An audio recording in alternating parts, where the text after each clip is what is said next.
All right, we are at 10 o'clock. So it's 10 o'clock. We got a lot to cover, very little bit of time. So I'm going to be getting started. I'm going to be going fast. So make sure if you're going to be taking notes, I'll give you a heads up when to start taking notes or when you might want to start taking notes. But we're going to be on here for probably about 90 minutes, give or take. So I want to respect your time and give you guys what you came here for today. And that's the bulletproof blueprint for first-time homebuyers who want to build wealth. So as you can see right here in the title, I'm going to just turn off my videos so there's no other distractions. I know everybody here, your first home, you want to build wealth. That's the whole goal, right? I mean, other than having a place to stay, which you can do with rent, you want to buy a home so that you're making a good investment in yourself and your future. So let me know in the chat, type in yes if you guys are ready to get started and excited to learn what I'm going to be sharing with you all today. I'm going to ask you guys to participate in today's webinar and respond to me in the chat. So throw in the chat yes if you guys are ready to get started and excited to learn what you're going to learn today.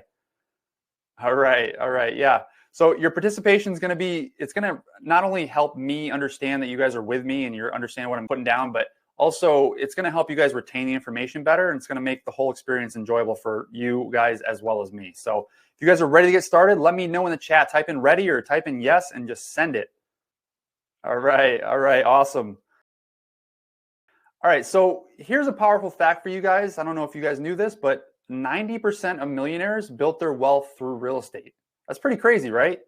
So the question's like, how, right?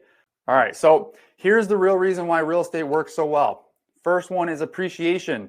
That's when your home's value goes up over time, usually from high demand or low inventory, which we're just kind of getting out of right now. Over the last several years, that's kind of where we've been. Inflation, on the other hand, which is what we're still in and has kind of been happening since the boom a few years ago.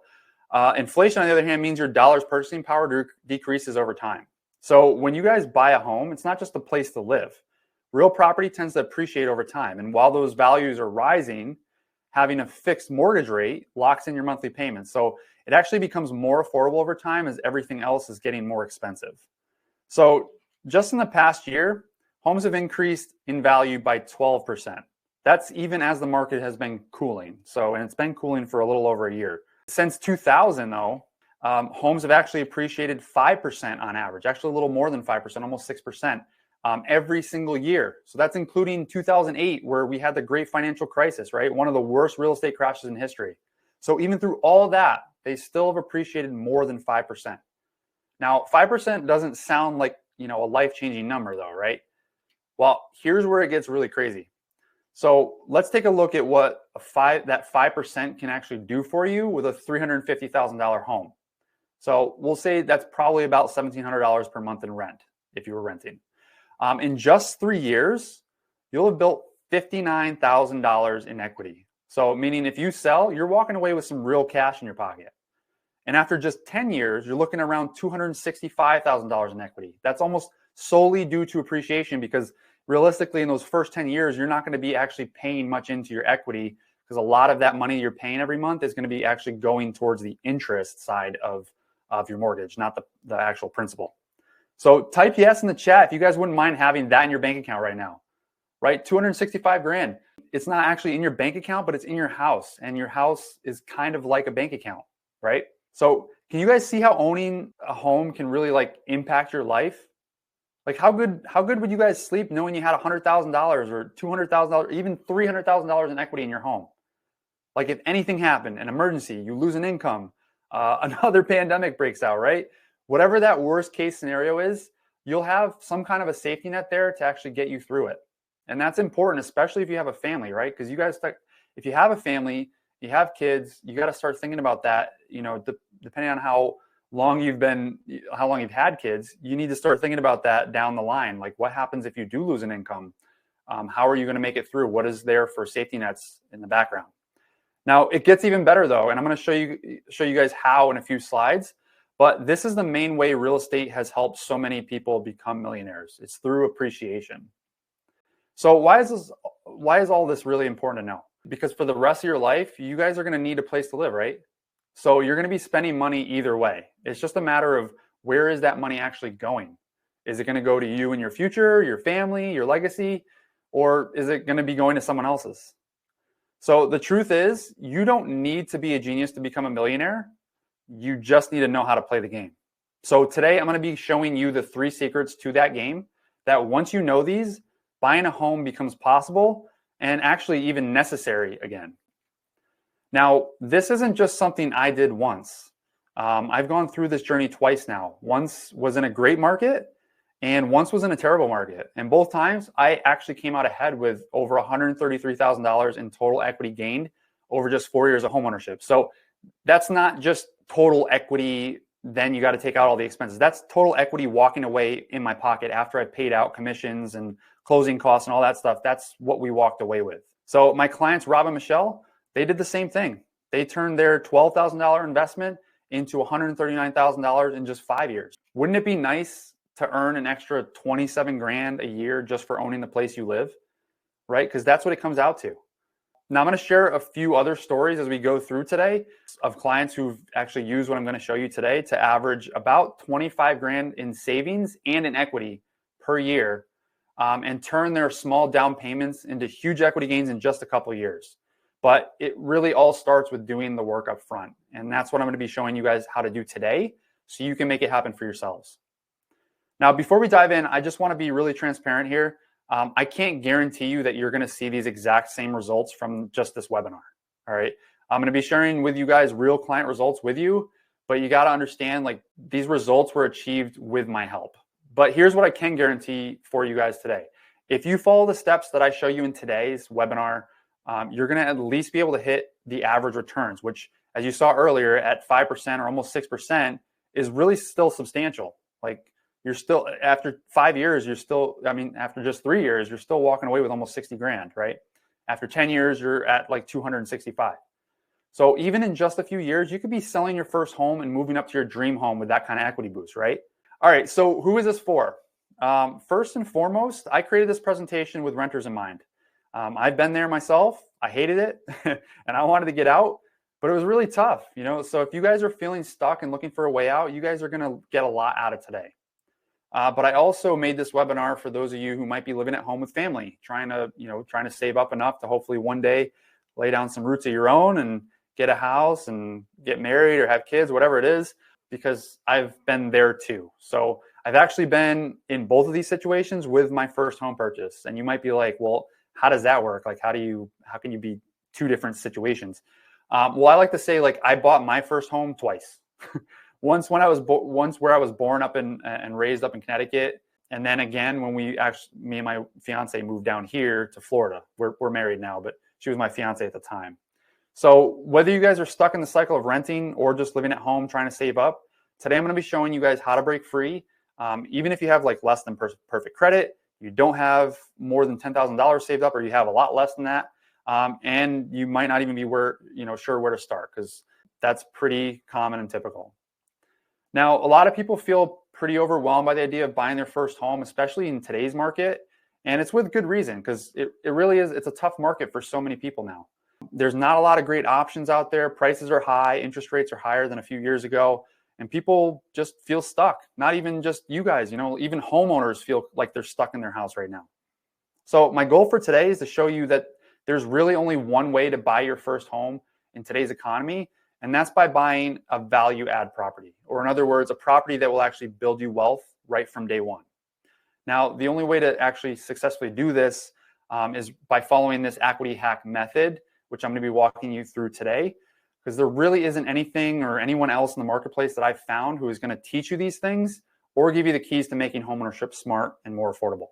So if you're looking for a way to buy your first home that's going to actually provide you the safety and security to grow, while also building wealth towards your financial freedom, this webinar is going to be for you guys. Now, before we dive straight in, here's just a few cool things that I've been fortunate enough to experience since starting my own journey in real estate. My team was voted #1 for Best in Florida in 2022 and 2023. We've helped over 100 couples and families successfully find their perfect home in Southwest Florida. And we've also been able to donate over $10,000 to charity in just this past year from client referrals.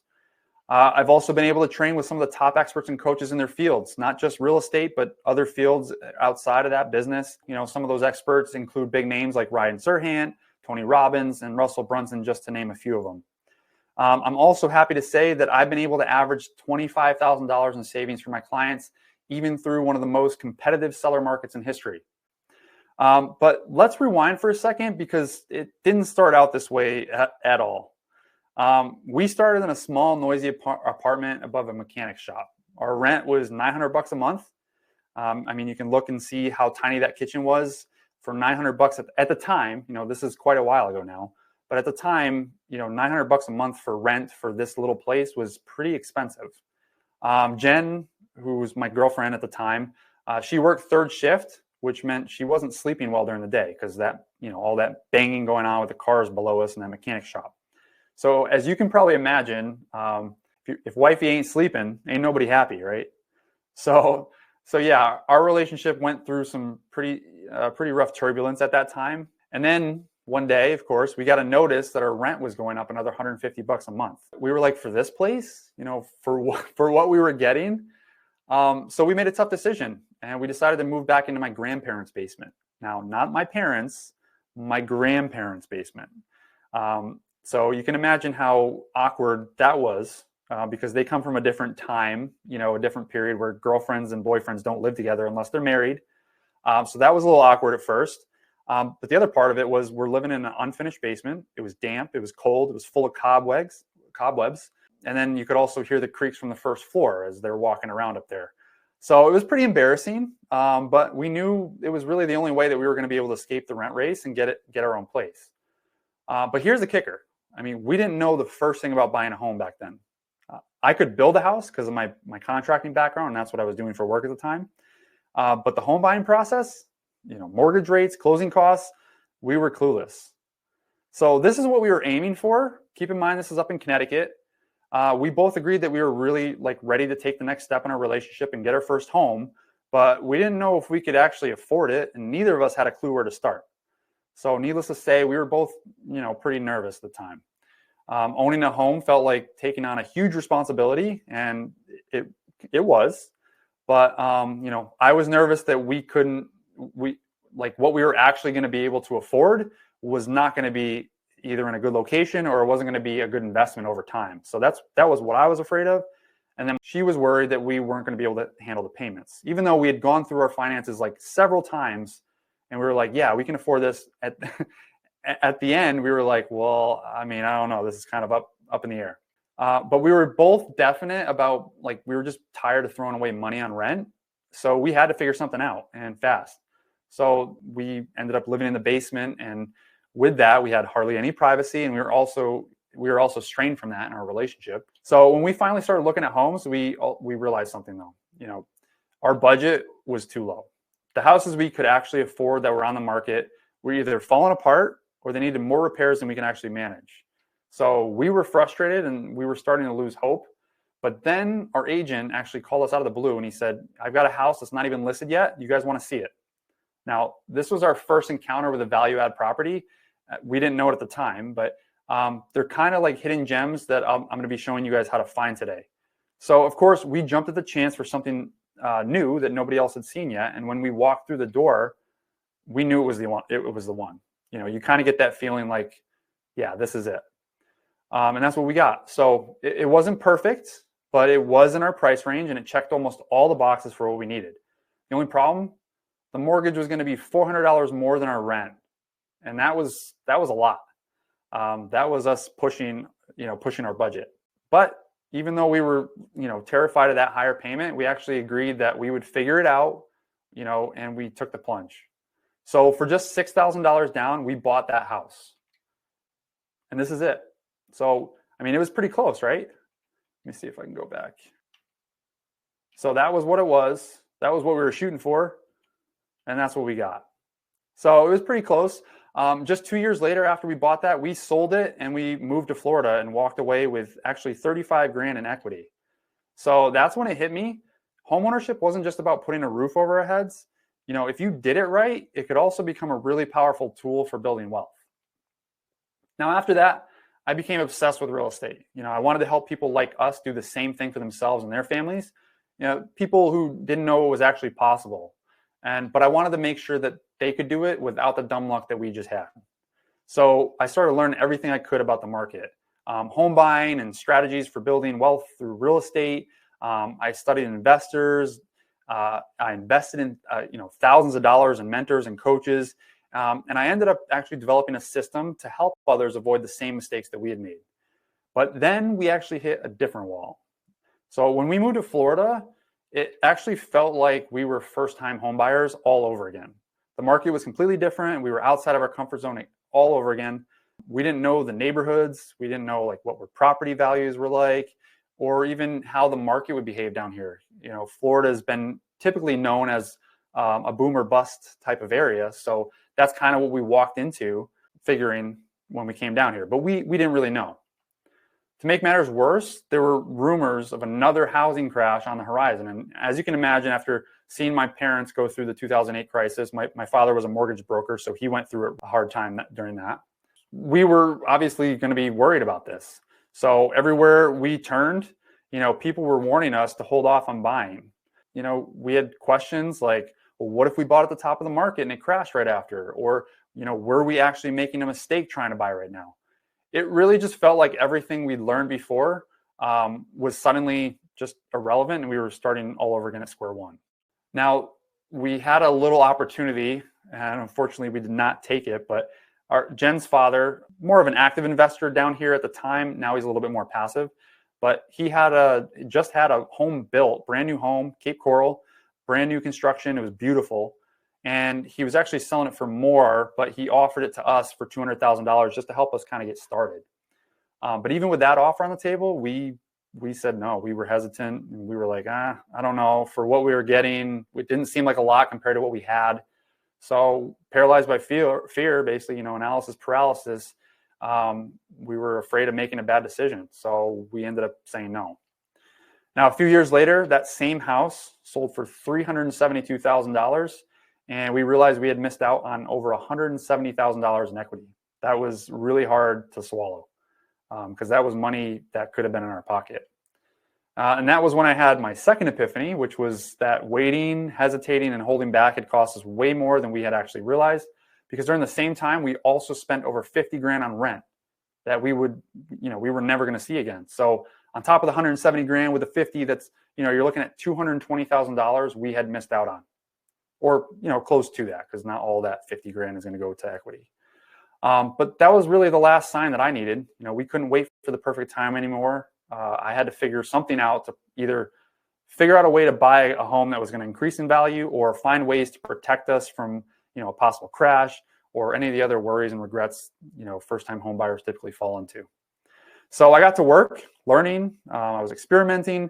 I did that for another few months, and then finally I combined everything that we had learned from both our successes in the past as well as our mistakes. And this time I made sure to build protocols to protect us from those fears and regrets. Now, my new and improved system allowed us to leverage other people's money, also find homes before they hit the market, and then would also protect us on the back end protect our investment really from downturns and bad decisions, things like that most people worry about. Now, not long after that, we found a home opportunity that we loved, and we ended up buying it for just $305,000. Now it's a 3-bed, 2-bath, big cathedral ceilings, fenced-in backyard, good-sized backyard, nice-sized front yard, has a pool, 2-car garage, like everything we were looking for, and it was well below the market level. After putting quite a bit of sweat equity in it myself, just in the first year, we actually got it appraised for $426,000 just 1 year later. So that's $100,000 in equity that we built in just 1 year. And it was then that I realized we had something that would actually work for other people. So type in yes in the chat if you guys wouldn't mind gaining $100,000 in just 1 year, right? Now, this wasn't just luck. It was actually a specific system that I had spent a lot of time and a lot of money developing, and it was actually working. So since then, I've used this exact same system to help dozens of clients achieve similar results, turning their first homes into wealth building tools, many of whom I've actually become close friends with over the years. And that last one right there is Jess. I'm going to be meeting with her in a couple of days because we've actually become close friends. And a lot of these people I have become close friends with over the years just because I've helped them. And they're good people. And that's how I like to do business. I like to be friends with and close to the people that I work with. So that home actually gave me something a lot more meaningful than just the home and just the equity. For me, it was really the thing that I needed to feel stable and secure enough to start our family. Now, I know it might sound silly for some of you, but for me, I looked at it like if I can't afford to provide a safe and secure environment for my child, how can I afford to have one? So that was really a huge limiting factor for me in actually starting our family. So some of you might be thinking that same thing right now because the market is tough. But some of you guys might have completely different reasons that are just as important as mine was to me. Today, I'm proud to be called Dada by my beautiful daughter, Cecilia. She's been a blessing to us every single day and has truly been a joy to watch grow. And that feeling, that's what drives me to help others on this journey. I'm telling you, it's like no other feeling in the world, having that place that you can feel secure and safe in and be able to watch your family grow up. Whether or not you're having a family, just having that stability and that security it's out of this world feeling. So basically, I went from being a clueless first-time homebuyer who had just gotten lucky to an actual real estate professional who has now helped dozens of others buy with confidence and intention. So today, our team has guided over 100 families in Southwest Florida to their first homes, helping them build wealth and a future that they can actually call their own. But it took me 4 long years and lots of money as a full-time agent to discover the hard way. So if you guys are struggling, if you've been struggling with this, that's probably why. Like it took me 4 years as a full-time agent, struggling, spending lots of money just to figure this stuff out. So this is what the hard way typically looks like for most first-time homebuyers who are going in to buy their first home. First thing they usually start out with is they start scrolling endlessly through listings. Then when they request some information, they usually get bombarded by multiple agents, calls, texts, etc., and they get annoyed. They'll get conflicting advice from friends, family, the news, online, YouTube, etc. When they see a home that they think could work, they'll go tour it, and then they'll find out that it actually doesn't match their needs or their budget, so they wasted all that time. They'll typically struggle with getting their offer accepted unless they're going to overpay or compromise on what they're actually wanting. They'll probably be confused or even totally oblivious when it comes to financing or hidden costs or anything like what are they actually signing, because they're going to sign like a 13-plus page document. And then they'll, most of the time they'll hope that they're making a good investment, but they're not going to have any real confidence or safety net there. So that's the hard way. But today I'm going to be showing you guys the easy way. This is the way that I only discovered after years of mistakes and thousands of dollars figuring it out on my own. So these are the 3 things I'm going to be showing you how to do today to build wealth from day one with your first home. So if you got a pad and pencil or paper and pencil, or you're taking notes on the computer, this is probably where I would start taking the notes. So secret number 1, the leverage protocol, how to buy your first home for a little more than 3 months rent and use other people's money to build real wealth for you and your loved ones. Secret number 2, the home hunter search protocol. This is how to find value add homes that 99% of home buyers miss and get better prices and terms without the competition. You guys think that might be helpful to find homes other buyers are missing out on, right? And lastly, I'm going to be showing you guys secret number 3 is my exact equity hack protocol. So this is how to analyze properties like a pro to safeguard your equity, your family, and your future from market shifts, costly mistakes, and regrets. That's going to ensure that you guys have a safe and smart investment from day number 1. And that's why you're all here today, right? We don't want to just buy a home for the sake of buying a home.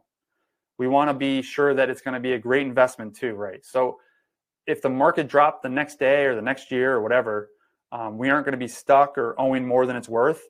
We aren't going to be caught off guard by major expenses or, something as simple as like buying in the wrong area, right? So let's get started right in on secret number 1. Now, I'm going to be walking you guys through the exact framework that turned our situation around and it started building our wealth. And like I said, I call it my leverage protocol. This is how to buy your first home for about 3 months of rent and leverage other people's money to build wealth for yourself and your loved ones. Now, I don't know if you guys knew this, but the average renter spends $330,000 before they purchase a home. That's insane to me. Like I was like, I thought I was bad when, I spent 50 grand. I didn't know that until I saw this article in my email, not that long ago. So this article came out, August 26, 2024. So, when they say renting's cheaper, it's a trap, right? But that's where we started too. And we've only got where we're at right now, right? So you got to make the best of what you got. But have you guys ever felt like renting's just flushing money down the toilet? Because that's how we felt. My fiance and I, we were ready and we wanted to buy a home, but we didn't have much money saved up. Rent was eating up most of our income, so that made it pretty much impossible to save anything. We were basically like a lot of people are right now, stuck, frustrated, wondering if we'd ever really escape the rental cycle. But we also knew like if we kept renting, we were never going to really build any real wealth because rent just kept going up and our savings was already struggling when it was at, in our first year. So we did what we had to do and we moved back into my grandparents' basement just to try to save up enough for our down payment. Now, when we first started, we just assumed that we needed 20% down, which that actually held us back for quite a few months. So we kept living in that cold, musty basement with all the critters. And if you guys have never had the pleasure of sleeping in an unfinished basement in the middle of winter up north, let me save you the trouble. It sucks. We'd wake up battling itchy eyes and a cold runny nose every single day. Anyways, we didn't think it was possible with what we had until I read somewhere online that we actually didn't need the 20% down. So some of you guys might have already known that, but we didn't know that at the time. Finally, we decided to sit down with a lender, and that's when everything changed. We learned about low down payment options, and then also down payment assistance programs. They were able to cover either some or all the closing costs. And that's when we realized we actually had more options than we thought we needed. So after learning about the different loan programs, I realized something else. We didn't have to just rely on our savings anymore. We could actually use other people's money, OPM, they call it, especially if you're an investor, they call it OPM, to buy a home through these programs. So saving 20% down actually became irrelevant. We didn't really need to worry about that anymore. So that was nice. But here is the exact 3-step process that we use to secure a home with minimal upfront costs. So these you're definitely going to want to take down or take a screenshot of. First, step number 1 is find your number. So first, you need to know exactly where you stand financially. And that's what we did because that actually set up the foundation for us to be successful as we move forward. Next, we needed to look at our monthly expenses and try to find were there areas that we could actually free up some extra cash. So we looked at things like canceling subscriptions that we weren't using anymore or that we never used. A lot of those, actually, I had quite a few subscriptions that I was never using. And then we also cut down on non-essentials like dining out or drinks out with friends. And this found money actually made a huge difference in building our home fund. Next, we got a free copy of our credit report. And trust me, don't just rely on Credit Karma. Use a reputable source like annualcreditreport.com. That would be a good one to get started with to get a full picture. And you get a free report every single year, so you don't have to pay for them. Also, reviewing our credit helped us spot some of the mistakes that we had and also some areas that we could improve. And then finally, we requested discharges on some accounts and things that no longer should have been on the report and made sure that we addressed those early. Even small adjustments here and there, meant better rates. And ultimately, that's going to lower your payments on your mortgage or lower the monthly payment cost on your mortgage. Step number 2 is to reduce out-of-pocket costs. Once we had a solid understanding of our financial picture, we wanted to look into different ways that we could actually reduce what we needed to bring to the table at closing, or what we were going to need to pay up front out of our own pockets. So here's how we did that. First, we took a look at our down payment. So we considered tapping into our 401k. That's not something you have to do, but it is an option. It's available for you guys if you have one. Many of them allow you to actually borrow up to $10,000 without penalty or needing to repay it back. We also looked into grants and assistance programs specifically designed for first-time home buyers. Those significantly could reduce your upfront costs. And we actually did a combination of that for our first home. And it actually helped a lot. Like I showed you in the beginning, we only had to put $6,000 down on our first home. And then also don't overlook gifts from family or friends.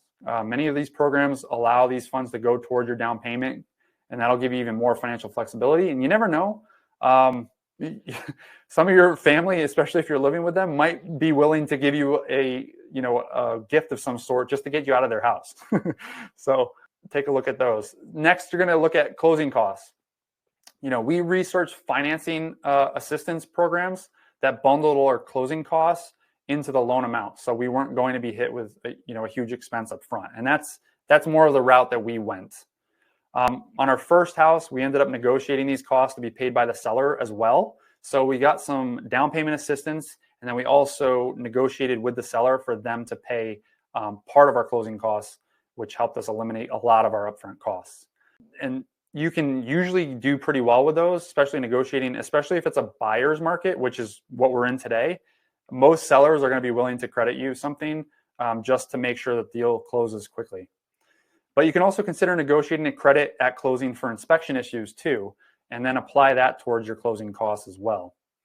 And then one other strategy is and this isn't always a good idea, especially if you're going to be paying, top of your budget, but this is another strategy, is that you can offer a slightly higher price for the home in exchange for the seller to credit you that additional amount back at closing to cover those closing costs. So for example, like if a home was $300,000, you could offer them $305,000, and they can actually give you that $5,000 back to credit for closing costs. Now, once you guys have figured all that out, step number 3 is getting pre-approved. And it's pretty simple these days. Everything is, for the most part, is done online. But pre-approval will not only show sellers that you're serious, but it also gives you clarity on exactly what you can afford, which can be heartbreaking if you find a home you love and then find out you can't actually qualify for it. So here's where loan programs will come in. And the great news is nowadays there's a bunch of options with low down payments that can fit a range of financial situations. The first one is the traditional conventional loans. These are usually an option if you can put down between 10% and 20%. But you do need to have decent credit and a sizable down payment, obviously. 10%, that's $30,000 for a $300,000 house. So that's not like a chump change. But also there's the 97 conventional loan, which if you have better credit, you can still qualify because it's a conventional, but you don't need to put down as much. So this one, the 97 conventional only requires 3% down on the home. So that's another great option too, if you can do it. Plus, you can also get PMI to fall off easier later, whereas these next couple loans, PMI stays on and it's harder to get rid of in most cases. So the next one is the FHA, which is this is like probably one of the most common loans for first-time home buyers. It allows you to put down as little as 3.5% down, and they're a lot more flexible with credit scores. I think you can actually get your FICO score. I think it's either 560 or 580 now. So if you have a low score, you can still get approved for this. VA and USDA loans are other options. These actually offer you 0 down payment options. If you're a veteran, the VA loan is a good one. If you're planning to live in a rural area, usually a lot of farming areas, the USDA loan. But again, you have to qualify for those. And in the USDA case, the home actually has to qualify for that as well. And then finally, there is the 203K rehab loan, which will actually allow you to buy a fixer-upper and include the cost of the full renovation within the mortgage. So you guys don't have to pay the rehab costs out of pocket or upfront. Up until recently, these loans have been really hard to do in our area because there aren't many contractors licensed to do them.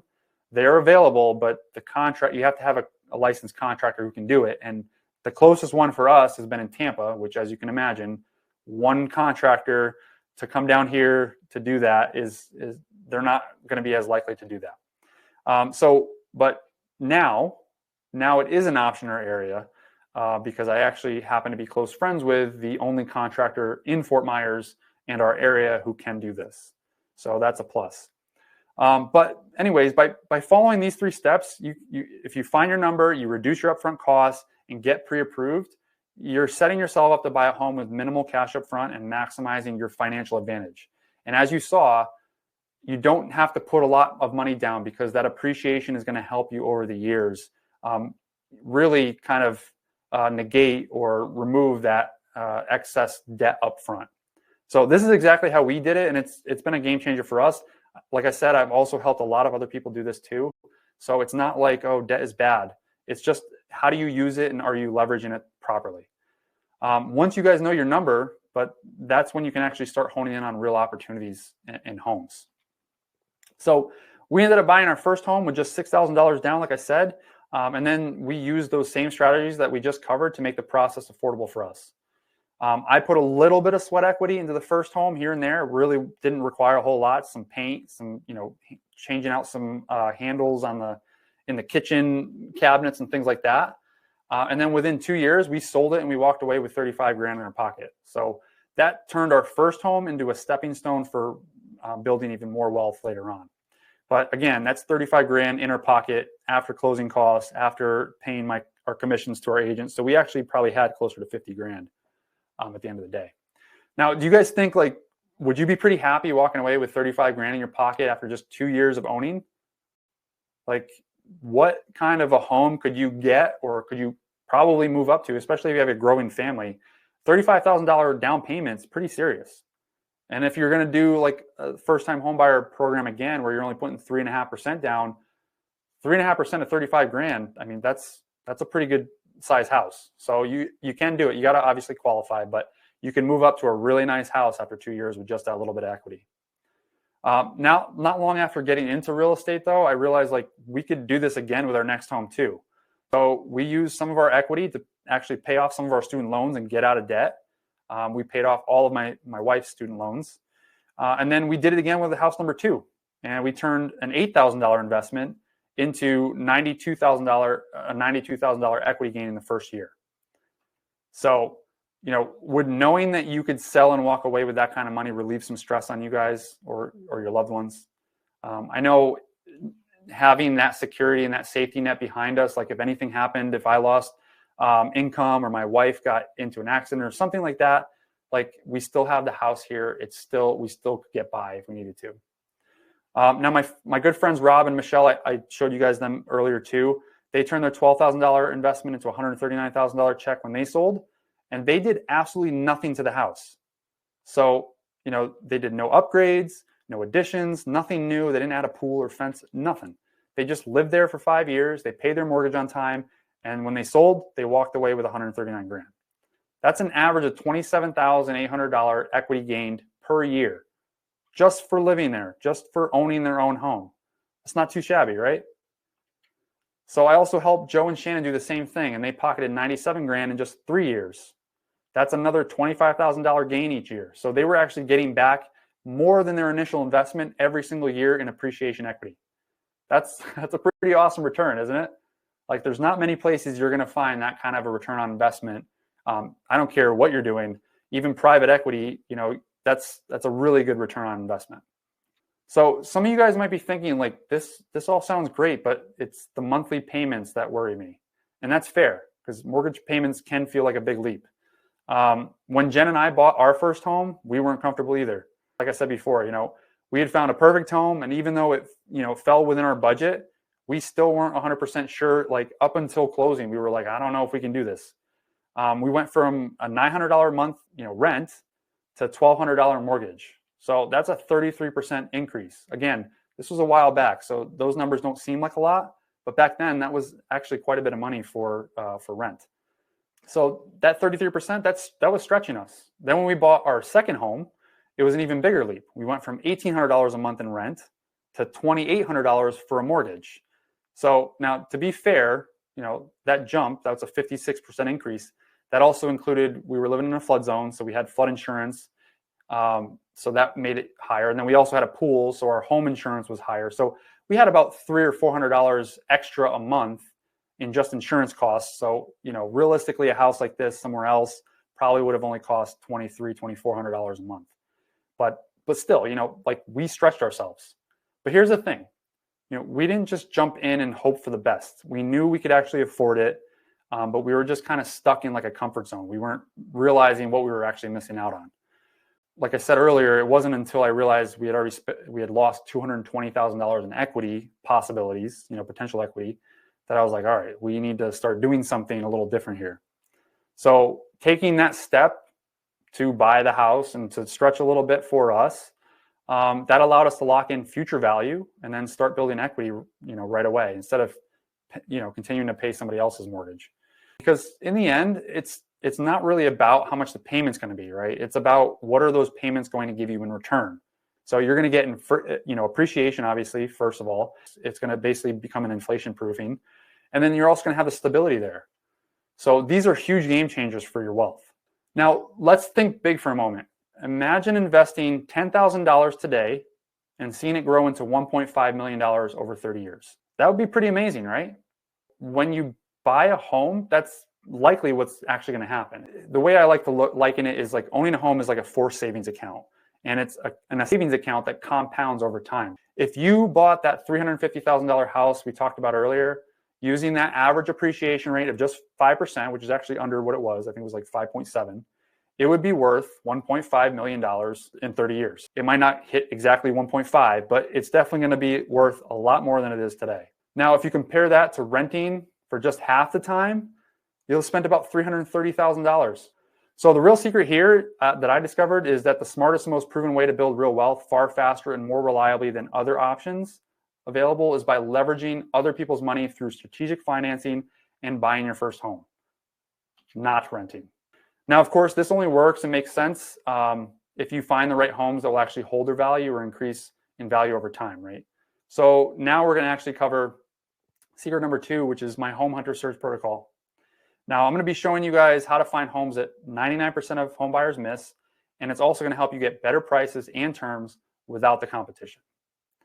So I know many of you guys are probably feeling like buying a home right now is more about luck than anything else, especially in this market. And as you can probably imagine, we felt the same way with our first home. We kind of just got lucky. Our agent had given us access to a home that wasn't even on the market yet, and that let us avoid competition and actually get an even better price. So that luck worked for our first place, but I didn't want it to be left up to luck again. When we moved to Florida, I wanted some more control over that. So fast forward to Florida, we found ourselves in a market that was completely insane. Homes were flying off the market the same day they were listed. Some of them were going for 50 grand, 100 grand over asking price. It was completely different playing field, and we were up against like cash buyers and bidding wars. So, I knew we couldn't just wait around for a home to pop up on Zillow, if we wanted to actually compete. So that's when I realized I needed some serious help to compete in this market, not just for us, but for my clients as well. I invested over $10,000 to learn from Craig Proctor, and this is at one of his live workshops. Craig Proctor is one of the top real estate coaches in the country, and I was really there just to kind of hope that I was going to be able to get an edge of some sort on other agents, basically, and help my clients find some better deals. So during one of our first sessions, though, Craig asked a question that hit me like a brick, and I'm guessing it's probably going to resonate with you guys too. He said, buyers have access to more homes on Zillow than you do on the MLS. So his question was, why should they choose to do business with you over every other option available in the marketplace, including doing it themselves, going with another agent, or doing nothing at all? And that right there, that shifted everything for me. I realized he was right. I had to offer more than just access to the same homes on the market that Zillow could provide, because what good am I if you guys can already get access to that stuff? So I needed to give my clients an advantage and find a way where I could, find more homes and better homes, sometimes even before anyone else even knew about them. So this was the spark that led me to develop my proactive home hunting protocol. Now, instead of waiting for homes to pop up on Zillow or the MLS, I started looking for ways to reach out directly to homeowners, uncover for sale by owners, and also target properties before they even hit the market. We mapped out our lifestyle at first, what kind of commute we wanted, nearby amenities, the vibe of the neighborhoods or the neighborhood that we wanted. That allowed us to really narrow down our search to specific areas.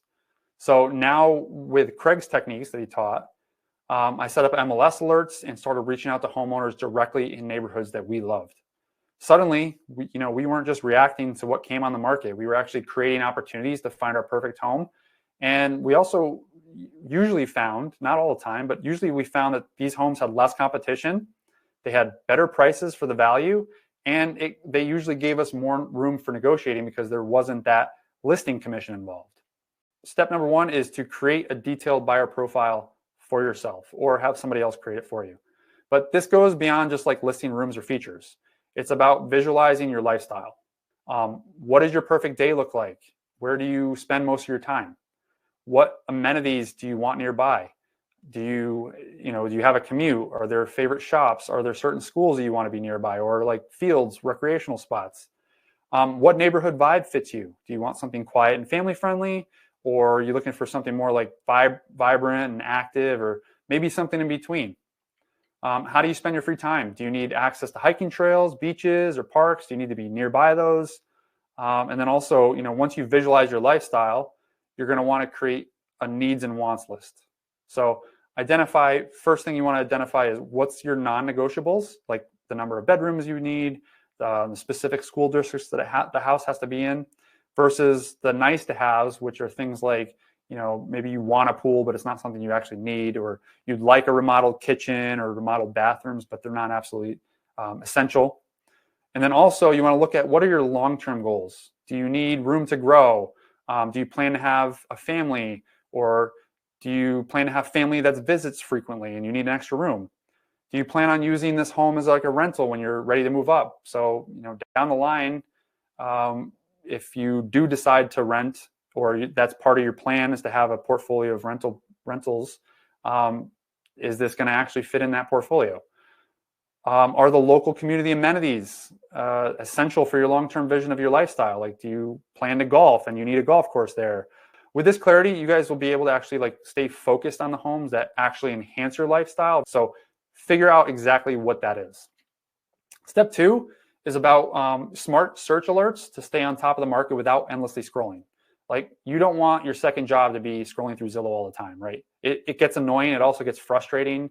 And you start to feel hopeless when something isn't coming up. This way you can kind of move on with your life and just let things take care of itself through technology. So when we did this, we used Google and YouTube to explore different neighborhoods, and that also helped us save on gas and time. So we looked at things like top affordable neighborhoods in Fort Myers or whatever city you're looking in. We also asked friends, family, and Facebook groups for recommendations. And then we also use virtual tours on listings to explore homes and get a feel for the layouts.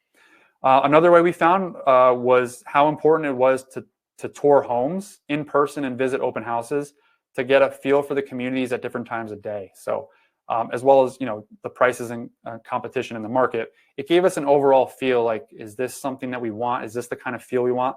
And again, one of the keys that I just said was different times of the day. Make sure you go in the morning, make sure you go in the evening, make sure you go at night, see what the commutes are like, see what the traffic's like, see what the neighborhood like. Are there a lot of people walking around? Are there people on the tennis courts and basketball courts? Like, those things are only things that you're going to get when you actually visit the places. Once we narrowed down our potential neighborhoods, I set up precise MLS alerts.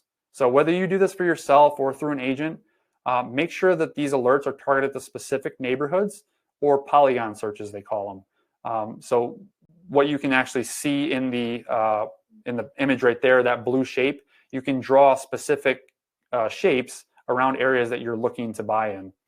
That way it'll eliminate anything else that's outside of that, especially if you want it to be in a specific area or neighborhood. And then obviously you don't have to scroll anymore, because you're just going to get alerts for something in that market or in that area. You're going to be the first one to know when something pops up. But here's the game-changing step. Step number 3 is proactive prospecting. So this isn't about waiting for the right home to magically appear. It's about going out there and making it happen. So let's start with off-market sources. So these are properties that most people don't even know are available yet. This includes things like FSBOs, which are for sale by owners, where the sellers skip the listing process. We've also got expired listings. These are homes that were on the market, but they didn't sell, usually because they're overpriced. But with that usually means that the seller is probably more motivated. And if they don't have to pay out a listing commission, they're going to be even happier that they get to save that too. And then finally, there's unlisted new constructions. And these are where builders have either finished or almost finished homes that they haven't listed yet. So some of the best deals come from these sources because there's virtually no competition. Another great resource is Liz Pendants. So these are essentially pre-foreclosures, and they're owned by people who often need to sell quickly. So because of that, they might need to sell at a discount, and they usually understand that. So you can usually get some pretty good deals that way. You can find Liz Pendants actually right in the public records, right in your county records office, or their online public records database. Then there's also fixer-uppers. These are my favorite and often usually the most overlooked, except by investors, which aren't usually going to pay the types of prices that most homeowners want. And then finally, there's Remind, which is it's a real estate software that uses data, online behavioral data for homeowners to predict when they're likely to sell in the near future, usually within the next 6 to 12 months. So that actually gives us a head start on finding homeowners who are probably going to be selling soon, so we can actually target them for our clients. Next, we create targeted marketing and outreach campaigns. So this is where you actually start opening some doors. One of the best options is to start with personalized letters to potential sellers. You'd be surprised at how effective this can actually be, because especially when you talk about the win-win benefits, they're going to be saving on commissions. They're not going to have to do open houses or stage their house. And they're actually going to be able to sell directly to a serious and qualified buyer. So those are all pros for somebody listing or thinking about selling their home. We also can make phone calls, networking to connect with potential sellers before they even list their home. Social media and real estate websites work great too. Things like targeted ads that reach homeowners thinking about selling soon. Then there's even telemarketing and geocircle prospecting. This is allowing you to focus on specific neighborhoods that you've already chosen based on your buyer profile and calling them or reaching out to different homeowners who might be interested in selling or know somebody in the area who might be interested in selling. And then finally, we make it a point to tour homes and neighborhoods regularly. So visit homes every week or two. That is going to really help you learn the market and what's a good deal versus what's overpriced. Plus, it's also going to give you a feel for the neighborhoods. So that way, when something does pop up that fits, you can move fast right when it appears. So by combining all of these approaches or these steps, off-market sources, personalized outreach, and regular tours, you guys are going to be putting yourself ahead of 99% of those other buyers. And you're also going to be able to find opportunities other people miss and secure terms that work better for you versus the seller. Now, by following this system, we skipped the chaos completely. We eliminated the competition out of the open market, and then we also secured our home without those pressures of bidding wars. So just like I said earlier, just 1 year later, we had over 100 grand in equity. This is the kind of advantage you'll have when you use this protocol. So this is one of my clients, Elsie. When she first started with me, she was pretty nervous. She'd been looking on her own for a while and couldn't really find anything that fit what she was looking for. So we sat down together, we mapped out her buyer profile, we narrowed down the areas that matched, and then we set up that custom Polygon search alert in the MLS. And then soon enough, a property actually popped up that had fallen out of contract. So somebody else had already agreed to buy it. For whatever reason, it fell out of contract. They got cold feet or whatever. It needed a few repairs, but it checked off every single box she was looking for. So I went through my equity hack protocol with her and with that home. I saw that the property was actually still overpriced. I reached out to the listing agent and learned that they actually didn't have any backup offers, and they were really eager to sell, this builder. So long story short, we submitted an offer. I got it accepted for $30,000 below market value, and I also negotiated another 11 grand towards her closing costs. Plus, we got them to do all the repairs that were on the inspection report. So she got a lot out of that one, and this was again in a really tough market. So this was during COVID when things were just booming. And she was looking for something that was pretty hard to find, for the price point. Again, this is Chris and Melissa. They were set on a very specific neighborhood of there's only 20 homes in the whole neighborhood. Each one of them had a 1 acre lot or more. So you can imagine there's not many of those in our area. And then one finally came on the market. As you might expect, of course, it had 5 offers within just 3 days.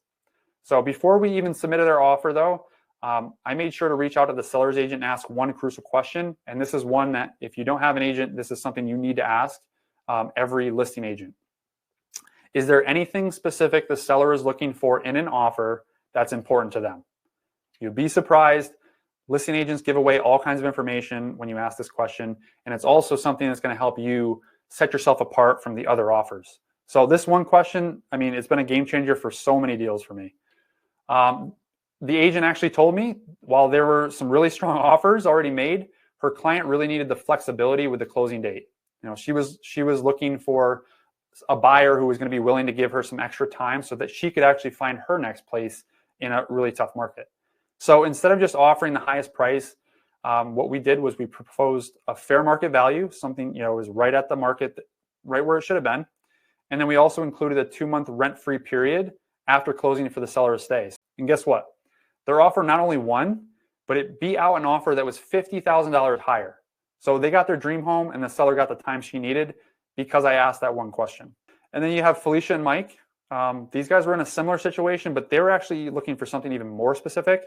They were looking for a particular floor plan in a specific neighborhood. So they had the specific neighborhood. It was a bigger neighborhood, so there was more to choose from, but there weren't as many floor plans that they were looking for. It was a 2-story, so as a lot of you probably know, there's not a lot of 2 stories down here. Their options were limited though, and these homes rarely came up for sale. So we set up a custom alert. As soon as one popped up, we moved fast.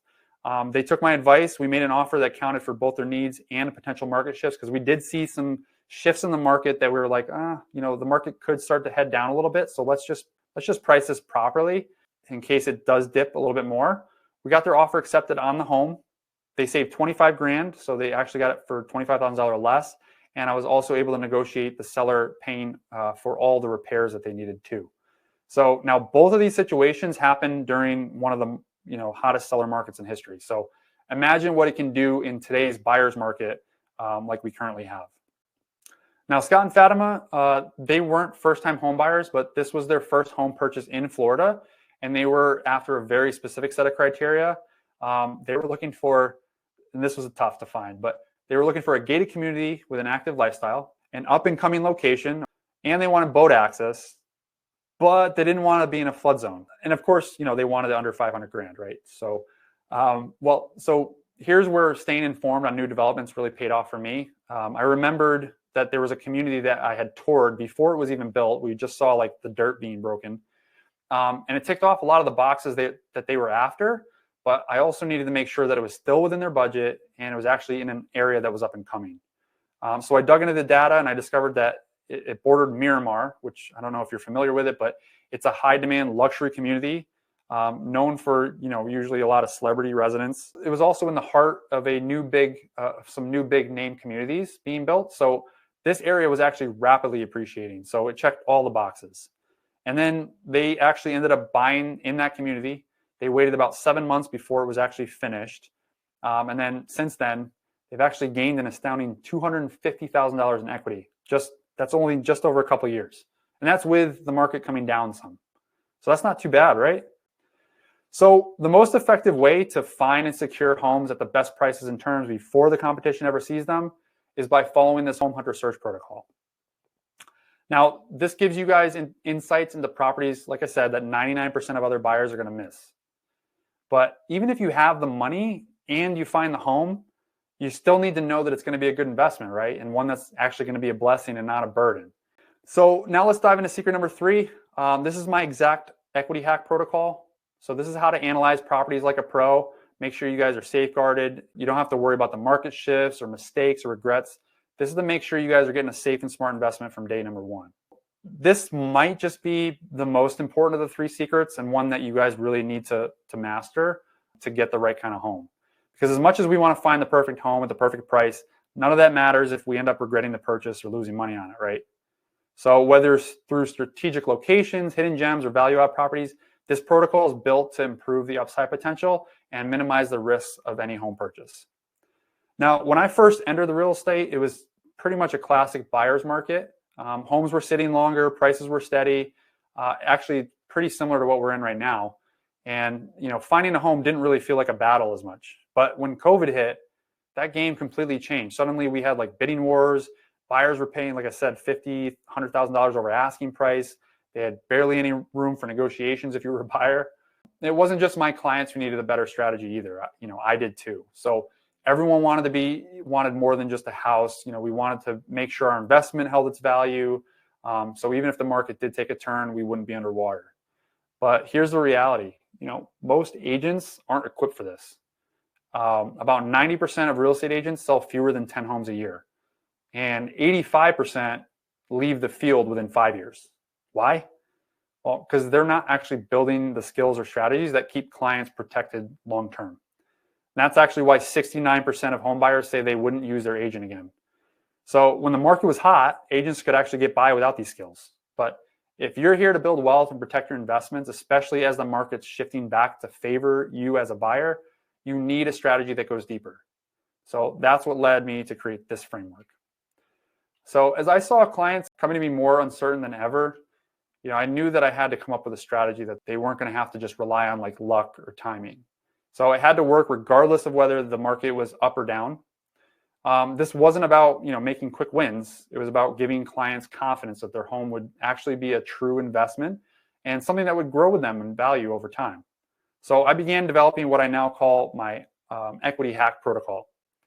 This protocol helps us identify homes with hidden potential for equity growth and also reduce exposure to market dips. Now, it wasn't easy, but I knew that if we could get this right, my wife and I, my clients, and now, hopefully you, wouldn't just be owning a home. We'd be actually making a smart investment that's going to be designed on purpose to hold its value or increase its value from the very beginning. Now, what I developed through all those experiences is what I'm sharing with you guys today. So this is the equity hack protocol. Approach doesn't just help you buy a home. It helps you buy a smart investment, a property where like I said, you're maximizing the upside and you're minimizing your risk. So with the protocol, you're not just jumping into like a home. You're choosing one that has actually been analyzed, it's been vetted, and it's been set up for value growth. So it's about making sure every step you take or we take is setting up for a long-term wealth, right? So now let's dive into the 3 steps of this framework and see exactly how this can actually help you. So in step number 1, crash proofing, we want to aim to ensure that your home's going to hold its value at the very least, but ideally we want it to increase in value over time, right? No matter what happens with the market. So first we start off by reviewing the historical appreciation rates to understand whether a neighborhood has a stable track record. So ideally you want areas with like steady growth because those ups and downs can signal a higher market risk. Next, you want to look at current and future demand. So are there infrastructure projects or like new businesses coming into the area? Neighborhoods with stronger job growth and community development tend to see their property values rise more consistently. And then lastly, you want to look at the past sales because this is going to give you insights into how quickly our homes are selling there, and also the rate of turnover. Like, are people selling often? Like, do they only stay there for a year and then they're leaving? That's probably not a great indicator, right? So if homes are moving quickly and there's low inventory, that's a good sign. But if there's a high number of listings or unsold homes, that could mean that demand is lower than expected, and this probably isn't going to hold its value as well. And then if you'd like an easy way to get access to detailed reports like this on the trends for a certain area, you guys can use the ones on my site. They're free. You do have to put your email in there and your first name, but it's www.swflrelocationteam.com/Fort-Myers-Market-report. So if you guys want to take a screenshot of that, that might be helpful in your endeavors as well. Step number 2 is equity hacking. So this is all about building wealth right from the start by finding properties where you can actually add value or gain value. One way to do this is by identifying deals where sellers are motivated. So some of these, timing and urgency obviously is important, but short sales, like we talked about, pre-foreclosures, the lis pendens, those are usually short sales. HUD homes, you can go right on HUD. I think it's HUD.org. HUD homes usually have lower price points also due to the timing and urgency, and they usually allow you to buy below market value. Of course, as I showed you earlier, though, prospecting unlisted and hidden homes can also be a huge gold mine. It just takes a little bit more time and effort and money in some cases. Next, house hacking is another strategy. So this means finding properties with rentable space, like a duplex, an in-law suite, or even sometimes additional land that can be either subdivided or leased. So like if you bought something with 5 acres of land, let's say you only need an acre, not even, you can subdivide and sell off the other 4 acres or whatever. All of these things will help you offset your mortgage payments. Ideally, a duplex, you can rent out one side and that person's rent can help you pay for your mortgage either completely or, at least mostly. And then lastly, there's fixer-uppers, which again, are my favorite. Simple updates to things like this. You don't want to find something that's like a total gut job, because it's probably not going to be worth it unless you get it at a really good rate. But simple updates like fresh paint, new flooring, updated fixtures, these can boost a home's value significantly. Plus, there are, like I said earlier, renovation loans like the 203K loan, where you can get these projects funded into your mortgage. So these equity hacking strategies can actually ensure you're building value from day one. Now, step number 3 is all about due diligence. So this is our comprehensive due diligence. And you're just ensuring that you don't want to get blindsided by costs you didn't know about. So we break this down into 3 parts: core costs, hidden costs, and future costs. Starting with core costs, a CMA or a comparative market analysis. It's basically like a home value report. Helps confirm if you're paying, the fair price based on what recent sales are of similar properties. Next, you want to ensure that the mortgage PITI, so that stands for principal, interest, taxes, and insurance, is actually going to fit your budget comfortably. This can usually be calculated pretty easily online with some of those free calculators, but sometimes they don't factor in as much as they need to for taxes and insurance, especially down here with, especially if you got flood insurance. Next, you want to account for all HOA fees, and don't forget about the utilities. These are big things that you need to take into account and make sure you're not going to be stretching yourself too thin. The other thing too, especially with the HOAs, make sure that what you're paying for in HOAs, you're getting the value for it. So make sure that those make sense too. Then we want to move on to hidden costs. So first thing we need to do is definitely check for a flood zone. Make sure it's not in a flood zone, or if it is, you understand how much that's going to cost for insurance. Also, make sure if there's any history of flooding in the area, because some of the homes aren't in flood zones, but they flood from rain. There's some areas in the Cape where it doesn't flood from hurricanes; it floods from a lot of rain. So make sure you know about those areas. And then flood insurance, like I said, can really impact your budget. So be prepared for that. We also want to look at the property history. So past sales, renovations, and permits. Those can reveal some, pretty big issues.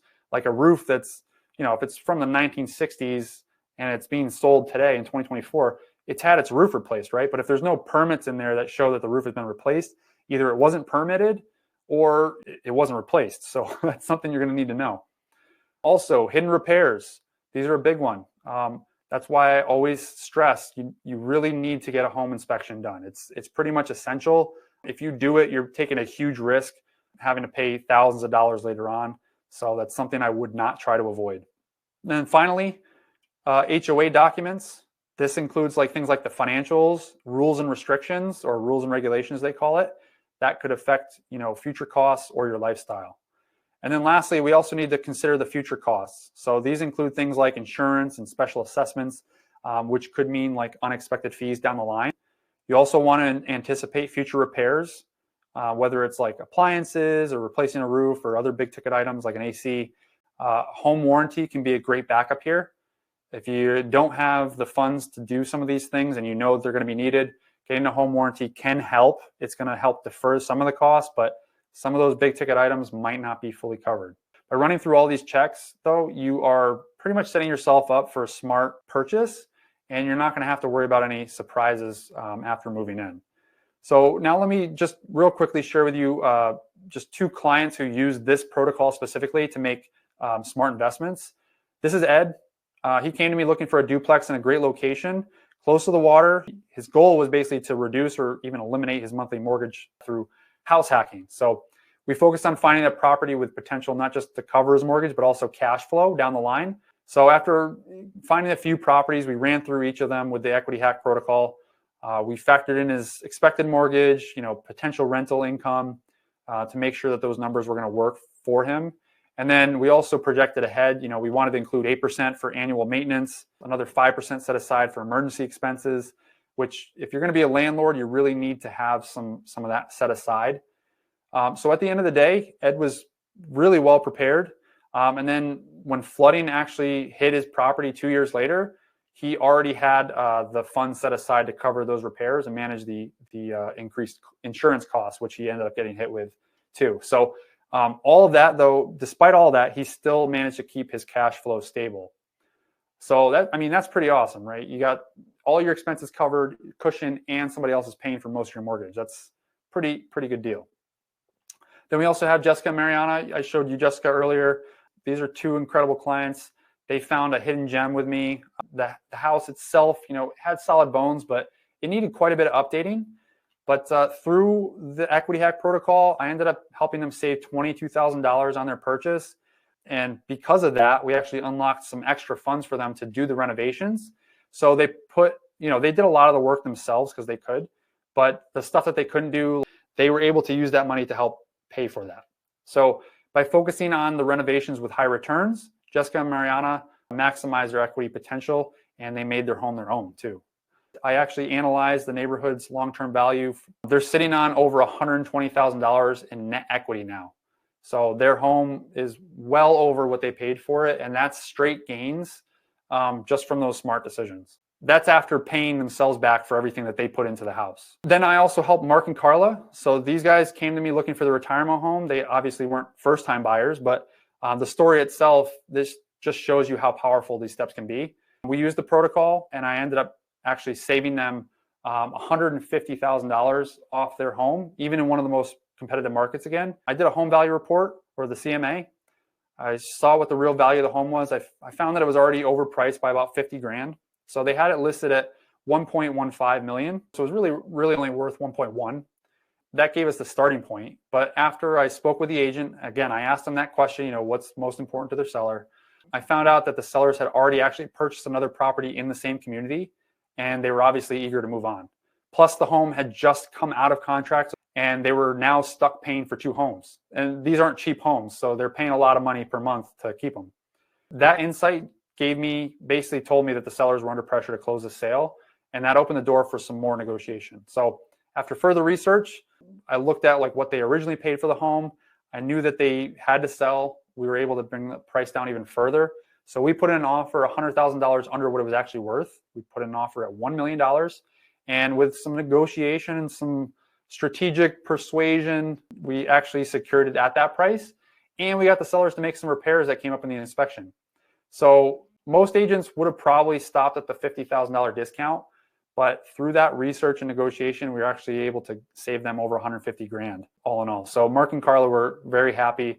So the truth really is that the most reliable way to safeguard your equity, your family, and your future from these market shifts and from mistakes and from regret is actually by mastering this exact equity hack protocol to analyze properties like a pro.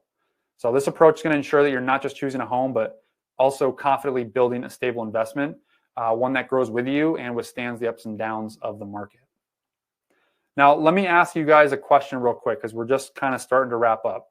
If you use what I showed you guys in secret number 1 and leverage other people's money to make homeownership affordable and build wealth, and then you also applied secret number 2, expand your search and uncover better deals with less competition, and then you finally followed secret number 3 to make sure you're buying a home that's safe, a safe and sound investment, do you guys think you could actually be successful?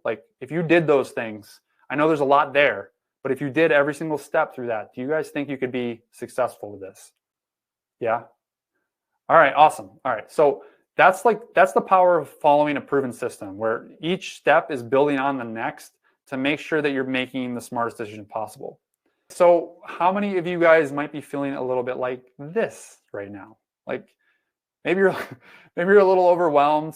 We covered a lot today. I know it's a lot. But again, I wanted to make sure you guys got everything you needed.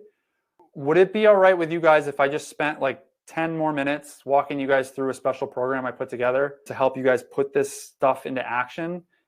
All right, so I call this the First Home Advantage System, and I created this whole thing specifically for first-time home buyers because I was one, and I've gone through all this stuff a couple times now, and with a lot of clients. This is going to help you implement everything that we covered today and more. And it really came about from my first experience buying a home and how lost I was in the process.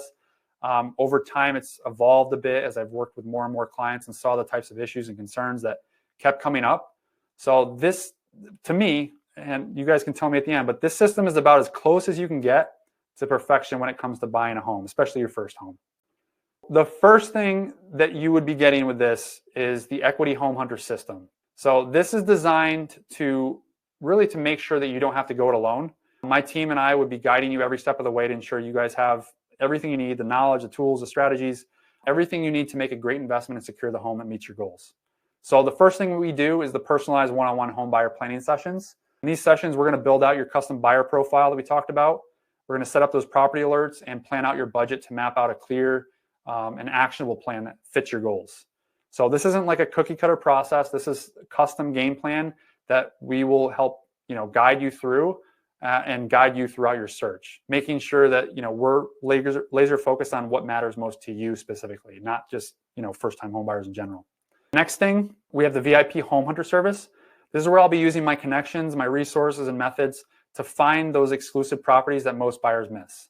So you guys don't have to actually do all the work of searching offline and things like that and sending out letters.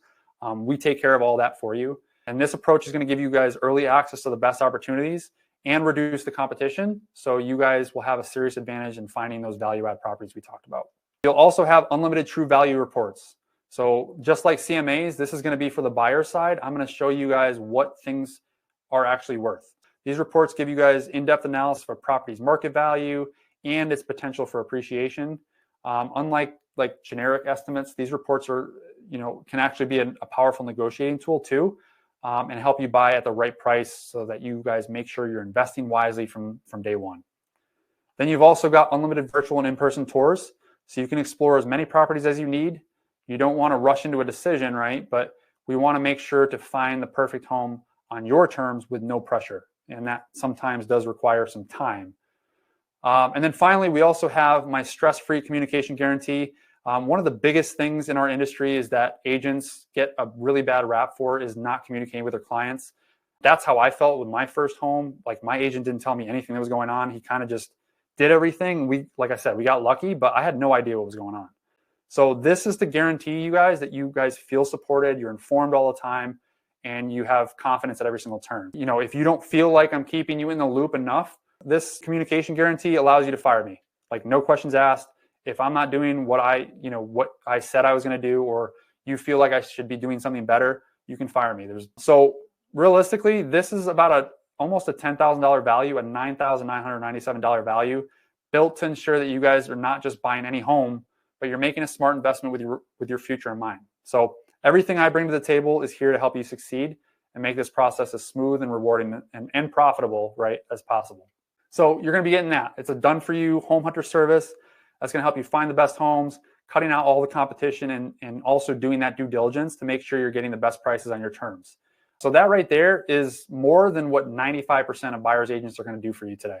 But I also wanted to make sure that your home is going to fit within your budget and will become a financial asset for you rather than a liability, right? So I'm also going to be giving you access to my Smart Buyers Leverage Network.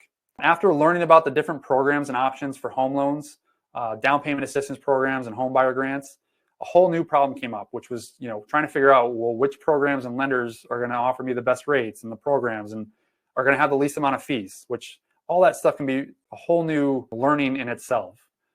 But when I bought my first home, I didn't know any better. So I just kind of went with whoever we had, pretty much the first option, which is what most people do. But now that I've been in the business for some time and I'm regularly helping first-time buyers like you, I know how important it is to save as much money as possible. So I've gone ahead, I've done the research for you and found lenders who offer the best programs with the least amount of fees. So you guys can save time and money. And I also update these lenders if those programs, fees, or rates change and they're no longer providing the best options for my clients. So you'll have access to those lenders. You guys are free to do your own thing too if you want, but that's going to be there for you as a resource. And on top of that, I'm going to also be giving you guys my black book of vendors. This is including top home inspectors in Southwest Florida these aren't inspectors that are trying to get the deal to go through. These guys have your best interest in mind. Some of them have been the reason that some of my clients did not end up purchasing a home, but that's what we want, right? We want protection. So I'm not sure if you guys have experienced this yet down here, but it's also pretty tough to find good service providers or contractors. Unfortunately, many contractors, professionals, and service providers in our area promise you the world, but they don't deliver. They take forever to return your calls. They give you a date and time that they'll be there to do the job, and then they never show up, or they go weeks past their deadlines. Like, these are the problems I've had. And I was a contractor before, so I was really surprised at how bad it was down here. But the amount of frustration and money I've seen people lose down here, and I've done it too, because of working with the wrong providers is insane. Like, I've made the mistake a few times myself before I actually smartened up. So over the years, I put together a list of high quality, timely, and professional service providers so you guys don't make the same mistakes that I did. This network alone will probably save you $15,000 in lost wages from, taking additional time off work because they couldn't do it right the first time, lost time with your family, paying for someone else to come fix what was done wrong by the first guy, or even worse, a huge mistake from an uninsured or unlicensed professional, like a plumbing leak that floods your home. And that has actually happened. So make sure if you are going to do it yourself, get somebody who's insured and licensed. So that's another 15 grand that's going to save you over the years.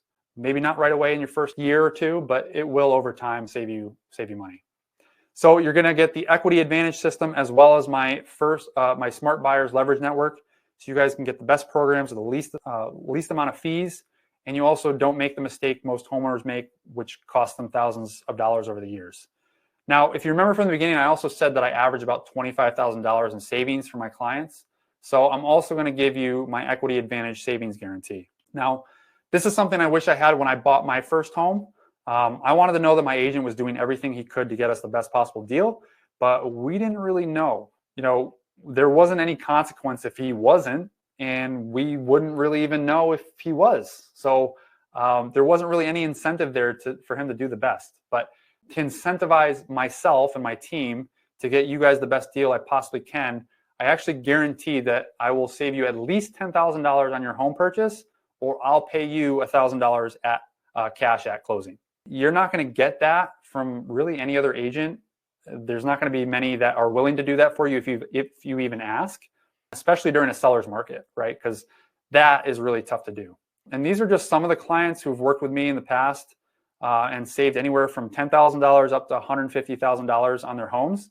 I'll admit I'm not perfect, but I've only not been able to hit that guarantee twice. And it was both times it was during the pandemic when it was really tough to negotiate with sellers at all. So that's another $10,000 in savings right there. So you're going to get the Equity Home Hunter system, my Smart Buyer Leverage Network, and then also the Advantage Savings Guarantee as well. But I also want to give you my first-time buyer protection plan. So I remember as a first-time buyer, I was super worried about us buying the home and then regretting it or having to pay for repairs and updates in the first year. So to make your first home purchase completely risk-free and regret-free, I'm giving you an 18-month satisfaction guarantee and a 1-year home warranty. Now, when I say satisfaction guarantee, I'm saying that if you're not completely happy with your home purchase at any time during the first 18 months, I will sell it for you for free.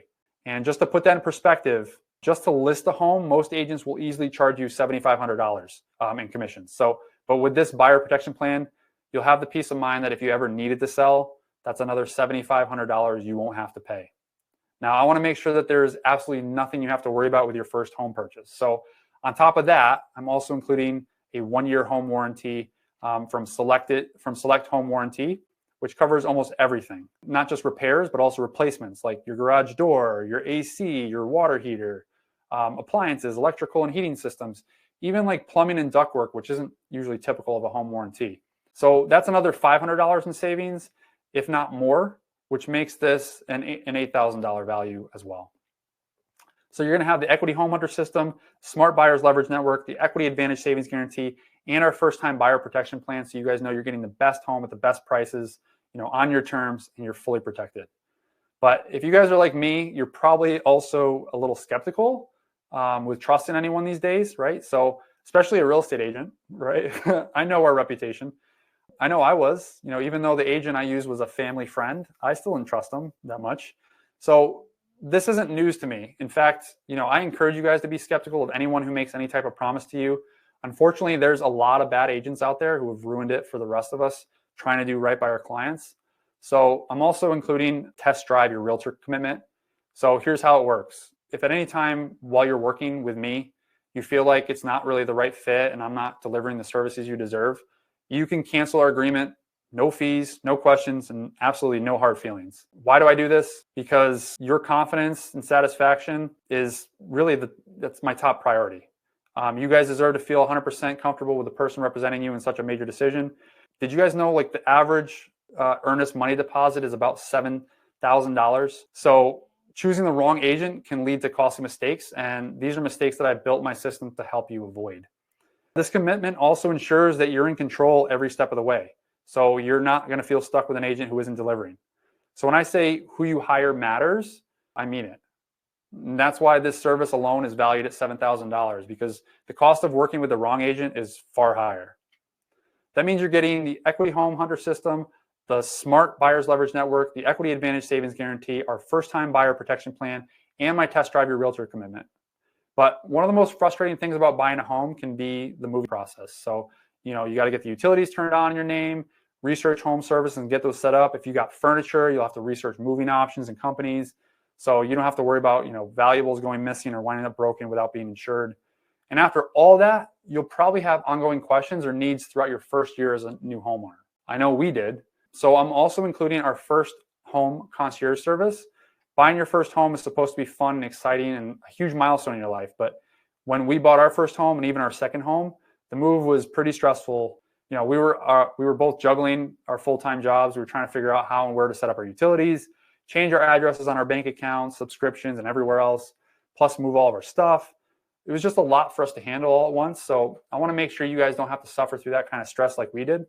Our first home concierge is where we will help you get your utilities transferred into your name, guide you through selecting home services you want, like security systems or smart home packages, create a moving plan with you guys, including like doing any research for the best options to make your move. And then on top of that, you also are going to get 24/7, 365 access support for life with us. So like if you have questions about your home or what kinds of updates will add value to it, or really anything else related to your home, you can call, text, or email us anytime, and we will get back to you usually within minutes, but sometimes it can take an hour or two. And that's another $1,500 value right there. So you're going to get all these things, basically trying to eliminate stress and all the risks buying your first home. And it's even more important now than ever because all the changes that are happening in our industry and the economy and market today. So it's important to have an advocate who's looking out for your best interests, making sure you're not only buying a solid investment, but they're also going to be guaranteeing success and satisfaction at every turn. I also want to make sure that you're not just on your own after you purchase the home with me. So along with all this, I'm also including a few bonuses, starting with the free account at Centric. So this is something I wish I had when I bought my first home, even after owning multiple homes for a number of years now. Trying to maintain like your home and keep track of when's the last time I changed the air filters or cleaned the dryer vents and dishwasher filter. Do you guys know that dishwashers have a filter you need to change? Yeah, they do. So, that was tough, but Centric makes it so much easier. You just get a notification on your phone. It lets you know what to do and when to do it. And with the exception of my daughter's toys and accessories everywhere, that lets me plan ahead and like keep my home in mint condition. So it's easy to sell later on, and I don't have to worry about things breaking down or spending thousands of dollars to repair or replace them. So it's kind of like your home's digital file cabinet and an alarm clock all in one. You'll be able to store your home inspection report in there, and either you or your inspector can take pictures of the appliances, AC, water heater, electrical panel, and it will automatically find those manuals and warranties online, everything else for you online, and then it'll store it in your account. On top of that, it'll also remind you of when it's time for home maintenance on different things like changing your air filters, cleaning the dryer vents, gutters, and all kinds of other things. Plus, if you're handy or a do-it-yourselfer like me, it also includes tutorial videos on how to clean and repair things so you can save money. And it even tracks your warranties on new items you add to your home, like smart devices and other electronics. You can just take a picture of them and it'll put it right in there and find the manuals and everything for you. So you're going to be getting the Equity Home Hunter system, my Smart Buyers Leverage Network, the Equity Advantage Savings Guarantee, first-time buyer protection plan, my Test Drive Your Realtor commitment, first home concierge service, a free lifetime account with Centric to keep track of everything related to your home and maintain it for long-term value. Plus, bonus number 2 is move-in day assistance. Like I mentioned earlier, moving was stressful for us, especially when we moved to Florida. You got to organize, you got to pack up, you got to label everything, figure out what to load first so that it makes sense when you guys have to unload later. Otherwise, you have to make like a ton of trips back and forth, which is really a pain and costly. Then you have to unpack and figure out where everything's going in your house. Plus, we didn't know anybody to really help us when we moved here, so it takes a lot of time and effort, and that really sucks the fun and enjoyment out of it, right? And I want this to be fun and exciting for you guys. So either myself or members of my team will personally help you move in on the day of your choosing to save you guys the time, the frustration, and we'll also be there to help you guys settle in quickly. As they say, many hands make light work. Now, this is what I envision when I set out to create the best possible experience for first-time home buyers and the things I believe realtors should be doing for their clients, but unfortunately, they're not. I can guarantee you won't find another realtor who's going to do all of this for you. Guarantee it. Not even a question. But I've also got one last bonus I want to offer.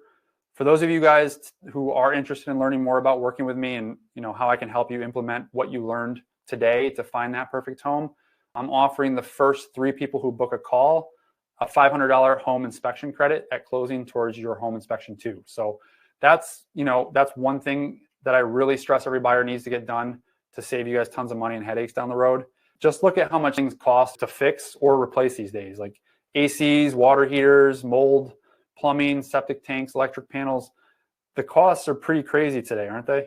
Now, your home warranty is going to cover most of these items for the first year, but you don't want to buy a house without knowing if these things already need to be replaced or repaired, right? So this home inspection is going to credit you back that money and make sure that the home you buy is free from any major issues that will cost you thousands of dollars out of pocket. So right there, that's another $500 value you can put back into your pocket. So as you guys can see, like with everything I've shared, there's not much left to chance. The system is meticulously designed to really eliminate the risks that come with buying a home and give you guys a solid advantage in today's market. With all these tools, protection strategies, you guys are looking at a system that's easily worth about $54,000, a little more. So that's the combined value of avoiding costly mistakes, uncovering hidden gems, and building real equity from day one. Now, I know you're probably wondering about like the next logical question, right? How much is this actually going to cost? So let's go over that and some crucial updates that have recently come out with the recent changes in real estate law that directly impacts the home buyers. So first, there's 2. The first is a listing agent, or in the case of new construction, it'd be called a builder's representative. They operate under a seller's agency, meaning that they owe the fiduciary duty to their seller or the builder. Their only job is to secure the highest price and best terms for their client, not for you. The second type is a buyer's agent, like myself. So with the buyer's agency, my sole focus is on representing you, the buyer. That means I'm dedicated to getting you the lowest price and the best terms and advocating for you in negotiations, whether it's on like closing costs or repairs or anything else that's important.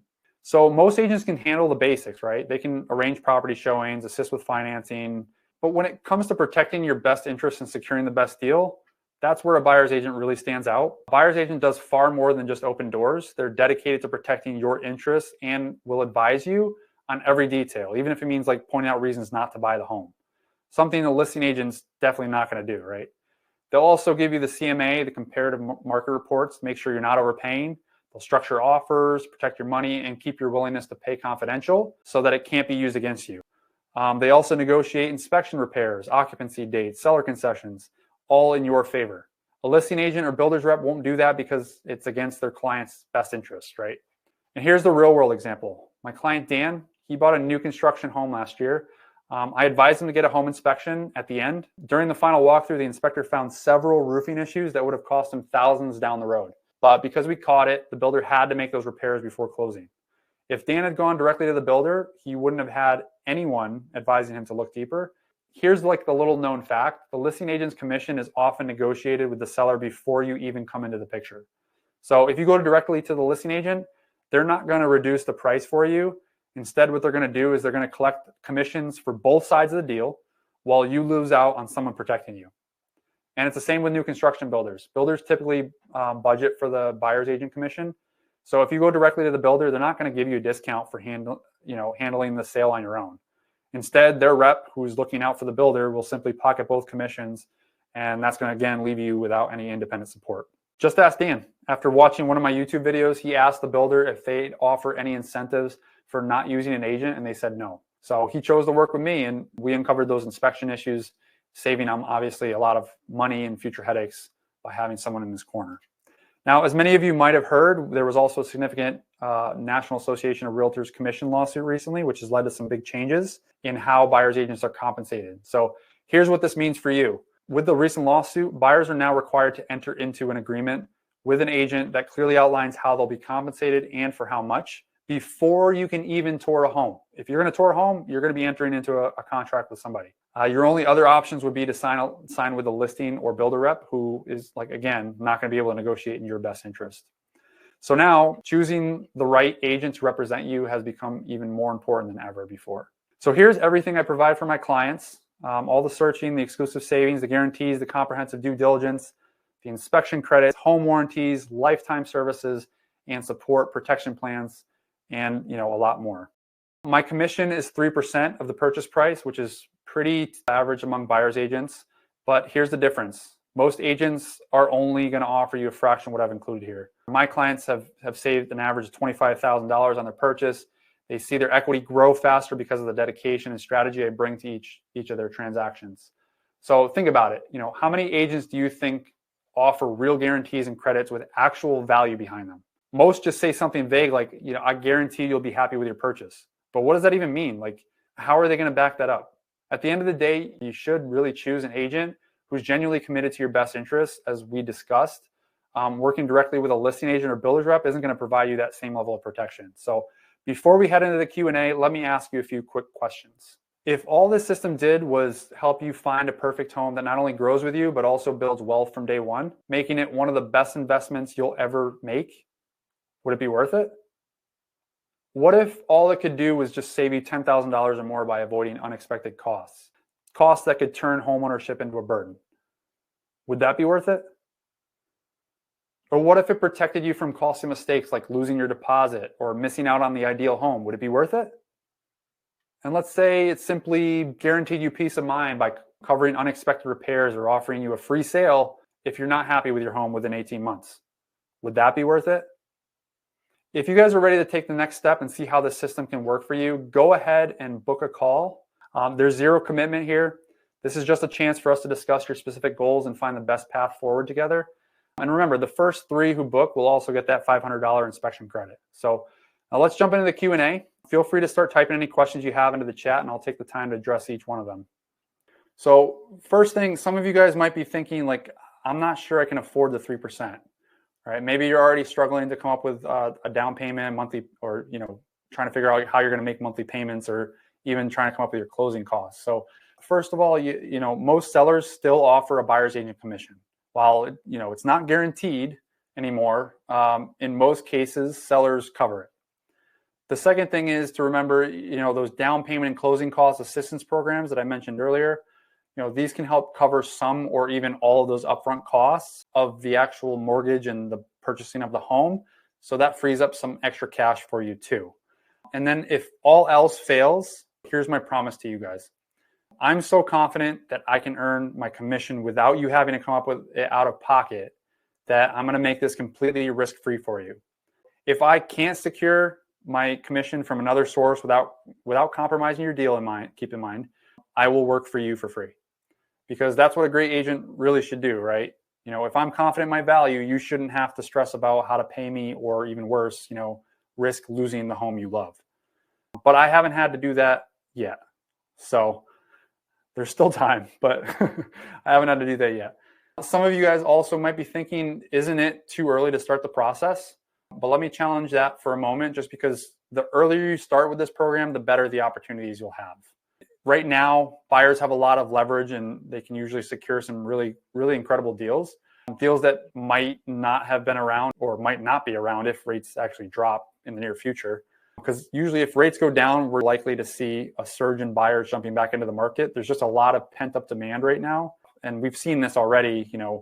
They dropped, I think, a percentage, and we saw a lot more buyers enter the market again. That usually does, if the rates do drop, it usually makes the market more competitive. And also tends to drive prices up. So getting ahead now means you're actually in the best position to make the most of the current market advantages, as well as take advantage of anything that may happen in the near future that could be even more helpful. Now, I understand most of you might be feeling hesitant about signing anything too. So signing something like a buyer broker agreement, especially after only spending a short time together in a webinar. But let me just break that down. There's no commitment here to sign anything with me right away. This is just a consultation. It's an opportunity for us to sit down, talk about your goals, and see if we're a good fit. I can't help everyone, and I'll tell you straight up, like, it's probably not the right time for you. If I can't help you specifically, and somebody else is going to be a better match for you, like one of my colleagues, or somebody else I can refer you to, then I will do that for you too. I'm going to be honest with you about it. Now, if after the conversation you decide that moving forward together feels right, that's when we would actually start to discuss a formal agreement. And remember, I offer my test drive, your realtor commitment. So if you do decide to work with me and it doesn't feel like the right fit, you can walk away, no questions asked, no fees, no hard feelings. And you can do that at any time. So it's not like you're locked in. I'm not that kind of guy. I'm not that kind of agent. I don't want somebody working with me just because they're forced to. I want them to work with me because they want to work with me. If you're ready to explore what's possible and take that first step, just schedule your consultation. Now I'm going to dive into your questions here. I'm here to help make sure that you leave with all the clarity you need. So if there's anything I haven't covered yet, now's the perfect time to ask. So, all right, let's see what questions you guys have coming in.